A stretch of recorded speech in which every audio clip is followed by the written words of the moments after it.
Hello दोस्तों, एक बार फिर से आप सभी का स्वागत है आपके अपने YouTube channel Indian technical institute पर। और अपने पीछे जो टॉपिक था डीसी थ्योरी चल रहा था, जिसके अंदर नियम वगैरह है वो हम पीछे कर चुके हैं। आज अपना जो टॉपिक रहेगा इसके अंदर क्या करने वाले हैं, प्रतिरोध।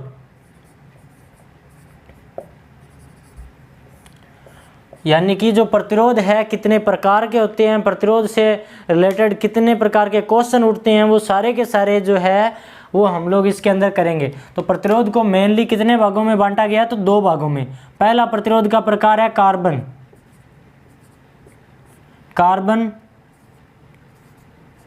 प्रतिरोधक, और दूसरा प्रकार है वायर बाउंड रेजिस्टेंस।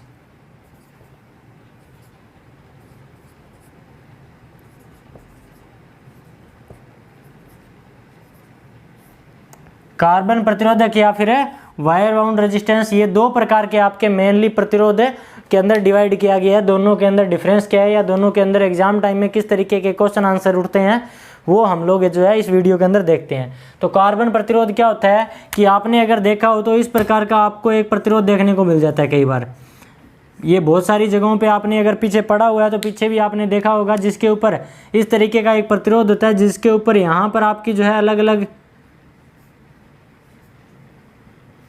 इस तरीके से लाइनें लगी होती है। तो ये जो प्रकार का जो आपका प्रतिरोध होता है इसको बोलता है कार्बन प्रतिरोध या कार्बन रेजिस्टेंस। उसके बाद में वायर बाउंड रेजिस्टेंस कौन सा होता है, तो वायर बाउंड रेजिस्टेंस के अंदर क्या होता है कि आपको इस प्रकार का एक रेजिस्टेंस देखने को मिला होगा भाई,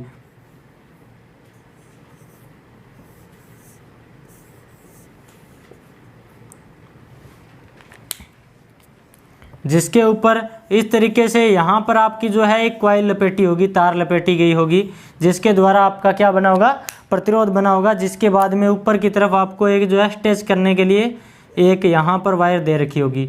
अब अगर देखोगे तो प्रतिरोध किस तरीके से होगा, तो आपको प्रतिरोध चाहिए इन दो तारों के बीच में कोई, ठीक है। तो अब आप यहाँ से इसको अगर थोड़ा सा आगे ले जाओगे, लेके जाने के बाद में अगर देखोगे तो यहाँ से बीच में प्रतिरोध तार की लंबाई बढ़ रही है। तो तार की अगर लंबाई बढ़ रही है तो हम पीछे की वीडियो के अंदर बात कर चुके हैं क्लास के अंदर कि जिस तरीके से आप इस तार की लंबाई बढ़ाओगे तो लंबाई के साथ साथ आपका जो प्रतिरोध है वो प्रतिरोध का मान भी क्या होगा, बढ़ेगा। तो वायर बाउंड रेजिस्टेंस का मतलब क्या है कि इस तरीके का आपका वायर बाउंड रेजिस्टेंस होता है जिसके अंदर वेरिएबल जो है प्रतिरोध के रूप में इसका यूज किया जाता है। यानी कि प्रतिरोध का मान आपका क्या किया जा सकता है, कम या फिर ज़्यादा किया जा सकता है। इसके तौर पे ज़्यादातर इसका यूज किया जाता है।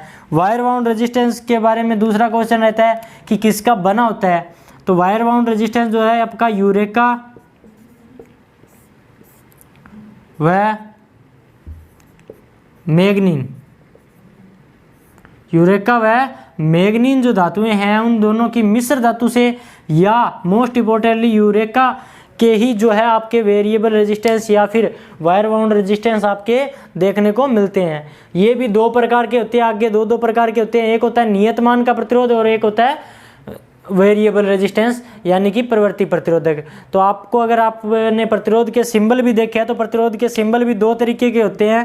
पहला तो सिंबल इस तरीके का होता है और दूसरा सिंबल किस तरीके का होता है, इस तरीके का होता है। लेकिन इसके अंदर एक चीज़ और आ जाती है, जिसके अंदर इस तरीके से बना होता है। तो ये किसके लिए होता है, वेरिएबल रेजिस्टेंस के लिए, यानी कि परिवर्ती मान के प्रतिरोध के लिए। यानी कि जिसका वेरिएबल मान जो है आप अगर आपको कम चाहिए तो कम यूज कर सकते हो, अगर ज़्यादा चाहिए तो ज़्यादा यूज कर सकते हो। उसके लिए ये जो प्रतिरोध है ये यूज किए जाते हैं। उसके बाद में कुछ विशेष प्रकार के प्रतिरोध, ये तो हो गए कार्बन प्रतिरोध और वायर बाउंड रेजिस्टेंस के बारे में बात।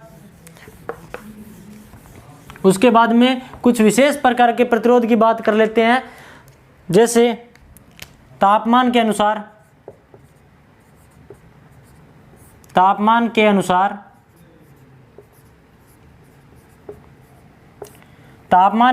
की जब भी बात आएगी प्रतिरोध की तो उसमें क्या होगा कि आपका पहला प्रतिरोध आएगा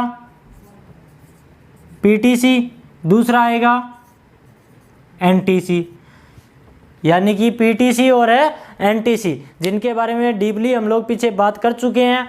ये होते क्या हैं, पॉजिटिव टेम्परेचर कोफिशिएंट या नेगेटिव टेम्परेचर कोफिशिएंट, धनात्मक ताप गुणक और ऋणात्मक ताप गुणक। यानी कि प्रतिरोध जो है उसके ऊपर तापमान जो है बढ़ने से क्या फर्क पड़ता है, उसके आधार पर उसने क्या कर रखा है, प्रतिरोधों को दो कैटेगरी के अंदर डिवाइड कर रखा है, यानी कि धनात्मक ताप गुणांक और ऋणात्मक ताप गुणांक के अंदर इनका क्या होता है, तापमान वृद्धि से अगर टेम्परेचर बढ़ेगा तो प्रतिरोध का मान भी क्या होगा, रेजिस्टेंस भी बढ़ेगा, और अगर इसमें क्या होता है कि टेम्परेचर का मान बढ़ेगा तो रेजिस्टेंस का मान क्या होगा, घटेगा। ठीक है, यानी कि दोनों के अंदर डिफरेंस यही होता है कि तापमान जो है उस तापमान का प्रतिरोध के ऊपर क्या फर्क पड़ता है। तो तापमान जैसे जैसे बढ़ेगा तो प्रतिरोध का मान अगर बढ़ता है तो पीटीसी बोल देते हैं, अगर तापमान के साथ साथ प्रतिरोध का मान घटता है तो उसको एनटीसी बोल देते हैं। उसके बाद में एक विशेष प्रकार का और रेजिस्टेंस आता है जिसको बोलते हैं VDR, voltage depend resistance. Voltage depend resistance जो है आपके, इसके अंदर क्या होता है कि ये भी एक प्रकार का प्रतिरोध है जिसके ऊपर क्या होता है कि वोल्टेज जैसे जैसे बढ़ेगी, यानी कि वोल्टेज का मान जैसे जैसे बढ़ेगा प्रतिरोध जो है उसके मान के ऊपर क्या होता है कि कमी आ जाती है प्रतिरोध में, यानी कि जैसे जैसे वोल्टेज का मान बढ़ेगा तो प्रतिरोध का मान क्या हो जाएगा, कम हो जाएगा। तो हम लोग क्या बोलेंगे कि वो जो प्रतिरोध है किस प्रकार का है, VDR प्रकार का है। इसका सिंबल क्या होगा,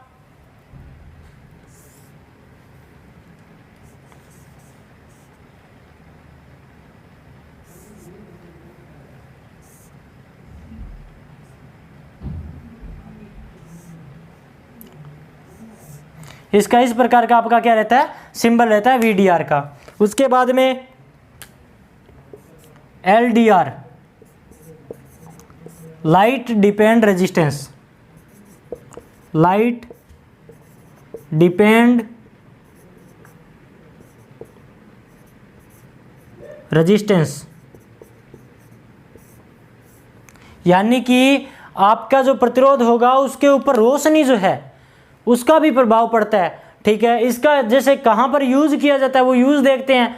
तो आपने अगर देखा हो तो कई जो आपकी ट्यूबलाइट वगैरह होती है, आपकी ट्यूबलाइट वगैरह होती है तो उनमें क्या होता है, जो बाहर की तरफ जो सड़क के ऊपर ट्यूबलाइट लगी होती है ऑटोमेटिक ट्यूबलाइट होती है, जिसके अंदर क्या होता है कि जैसे जैसे सुबह रोशनी निकलती है तो वहाँ पर जो है लाइटें ऑटोमेटिक डिम हो जाती है, लाइटें ऑटोमेटिक बंद हो जाती है। तो वहाँ पर जो आपके ये वाले जो प्रतिरोध है ये इनके यूज़ किए जाते हैं। उसके बाद में अगर बात करते हैं पीटीसी एनटीसी, ये तो नॉर्मल होगी। वायर बाउंड रेजिस्टेंस कहाँ पे यूज़ किए जाते हैं, तो वायर बाउंड रेजिस्टेंस आपके जितनी भी आपकी मशीनें वगैरह होती है उनके कंट्रोलिंग जो सिस्टम होते हैं, कंट्रोलिंग सिस्टम के अंदर इनकी जो है ये वायर बाउंड रेजिस्टेंस आपके यूज़ किए जाते हैं। उसके बाद में अगर अपन बात करते हैं कि आपका जो कार्बन रेजिस्टेंस था, कार्बन रेजिस्टेंस कहाँ पे यूज़ किया जाता है, तो आपने अगर देखा है पीसीबी के ऊपर, पीसीबी यानी प्रिंटेड सर्किट बोर्ड के ऊपर जितने भी आपके यूज किए जाते हैं रेजिस्टेंस, वहाँ पे ज़्यादातर आपके कार्बन रेजिस्टेंस ही यूज किए जाते हैं। इसका अपने सिंबल देख लेते हैं कि किस प्रकार का आपका सिंबल होगा।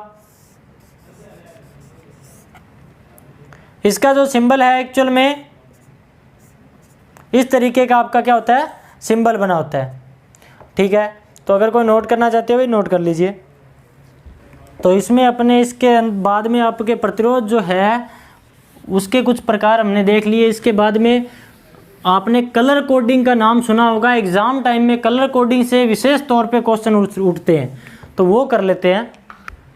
तो आपके जो प्रतिरोध है, आपका कार्बन प्रतिरोध जो मैंने आपको भी बताया था, जो इस तरीके का आपका जो डायग्राम बना हुआ था, इस पे मैंने क्या बताया था आपको कि 4 पट्टियाँ बनी होती है आपकी इस तरीके से क्या होता है कि 4 लाइनें लगी होती है। ठीक है, तो अब ये जो आपकी 4 लाइनें लगी होती है वो अलग अलग कलर की होती है। इन चारों लाइनों का कलर जो है वो अलग अलग होता है। जैसे अगर मैं मानता हूँ कि आपकी जो ये पहली पट्टी थी उसका कलर है भूरा, ठीक है, ये दूसरी पट्टी थी इसका कलर है काला, तीसरी जो पट्टी है इसका कलर है सुनहरी, उसकी जो चौथी पट्टी है इसका कलर भी आपका क्या है, सुनहरी है। तो अब इस तरीके से आपकी जो ये 4 पट्टियां थी, इन चारों के क्या थे, अलग अलग कलर दिए हुए हैं। तो अब ये जो कलर दिए हुए हैं तो इसके बाद में इसका कोई ना कोई कार्बन प्रतिरोध का प्रतिरोध मान भी तो होगा फिक्स। तो वो फिक्स मान कैसे निकाला जाता है, तो वो फिक्स मान निकालने के लिए क्या की गई है, एक सारणी दी गई है, ठीक है, जिसके अंदर आपके जो सारे के सारे जो कलर है उनकी 4 पट्टियों के अंदर जो है आपके ट्रिक के जरिए जो है आप इनके जो है मान निकाल सकते हो। तो किस तरीके से निकाल सकते हैं, तो जैसे उसने दे दिया पहली पट्टी का कलर जो है वो होगा काला, ठीक है, तो काला, तो वहाँ पे आपको क्या लिख देना है, पहला जो अंक लिखना है वो 0 लिखना है। तो मैंने यहाँ पे क्या लिखा है, भूरा लिखा है, फिर काला, सुनहरी, फिर सुनहरी। तो यहाँ पर जो आपका पहला कलर था उसका भूरा, और भूरे कलर का जो अंक है पहला क्या लिखना है, 2। तो अपने यहाँ पे अंक लिख देते हैं 2 लिख दिया। उसके बाद में 1, इसका अंक क्या आ गया, 1 आ गया। उसके बाद में आपका दूसरा कलर क्या था, ब्लैक या फिर काला। काले कलर के लिए हमने क्या लगा दिया, 0 लगा दिया यहाँ पे। और 0 लगाने के बाद में तीसरी जो पट्टी है उसका कलर क्या है, सुनहरी। तो सुनहरी जो कलर है उसके लिए यहाँ पर 0.1, तो 0.1 और ये गुणा के अंदर है, यानी कि पहले तो 2 डिजिट लिखने हैं, उसके बाद में गुणा के अंदर लिखना है 0.1। उसके बाद में ये आपकी जो चौथी पट्टी होती है इसको बोलते हैं टॉलरेंस या फिर सहन सीमा, यानी कि इसके अंदर कितना जो है मान के अंदर चेंजेस आ सकता है, यानी कि प्लस माइनस के अंदर कितना चेंजेस आ सकता है। तो सुनहरी कलर है इसका भी तो प्लस माइनस 5%, यानी कि अगर इसके चेंजेस की बात करेंगे तो इसके अंदर जो चेंज आ सकता है वो मान के अंदर कितना आ सकता है, आपका प्लस माइनस 5% का क्या आ सकता है, परिवर्तन आ सकता है। तो जैसे अब देखते हैं यहाँ पर, तो इसका मान क्या आ जाएगा,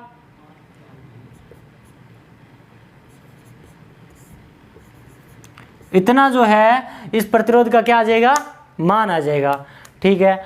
तो प्लस 1 ओम प्लस माइनस में 5% का जो है आपका क्या आ सकता है, 1 ओम के अंदर चेंजेस आ सकता है। इस तरीके से आपको अगर कोई भी आपका कलर जो है के अंदर प्रतिरोध दिया होता है तो उस प्रतिरोध के अंदर अगर 4 पट्टियां दी हो तो इस सारणी के द्वारा आप क्या कर सकते हो, वो जो सारे के सारे आप मान हैं वो इस तरीके से आप निकाल सकते हो। अगर कलर आप चेंज करोगे तो चेंज करने के बाद में आप यहीं से आपको मान उठाने हैं, मान उठाने के बाद में आपका जो आंसर है वो आंसर भी क्या हो जाएगा, चेंज हो जाएगा। तो आपको इस तरीके से आप आंसर है जो है उठा के और क्वेश्चन आंसर कोई भी कंप्लीट कर सकते हो। तो इसके बाद में अपने जो कल आपको क्वेश्चन आंसर दिए गए थे वो क्वेश्चन आंसर है वो कर लेते हैं।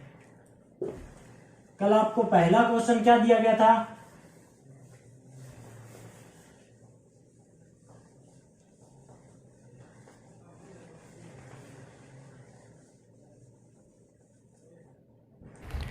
तो कल का आपका जो पहला क्वेश्चन था वो पहला क्वेश्चन क्या था, 200 वाट की पावर है और 250 वोल्ट की क्या है, सप्लाई है, ठीक है।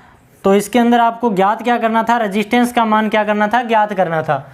तो यहाँ से आपको अगर प्रतिरोध का मान ज्ञात करना है तो प्रतिरोध का मान ज्ञात करने के लिए पहले तो पावर का सूत्र क्या था, जहाँ पर वोल्टेज और अगर प्रतिरोध हो तो वहाँ पे था V²/R। तो अगर आपको R निकालनी है तो R निकालने के लिए V²/P, तो यहाँ से V² का मान कितना है, 250 × 250। उसके बाद में 200 वाट, तो यहाँ से जब इनको काटोगे, काटने के बाद में 625/2 यानी कि लगभग 312.5 ओम का क्या होगा, आपका प्रतिरोध का मान होगा।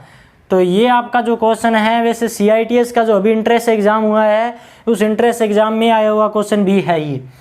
उसके बाद में आपका दूसरा क्वेश्चन था कि आपका जो सोल्डरिंग के अंदर जो सोल्डरिंग तार यूज करते हैं वो सोल्डरिंग तार के अंदर किन किन धातुओं को मिश्र धातु के रूप में यूज करते हैं।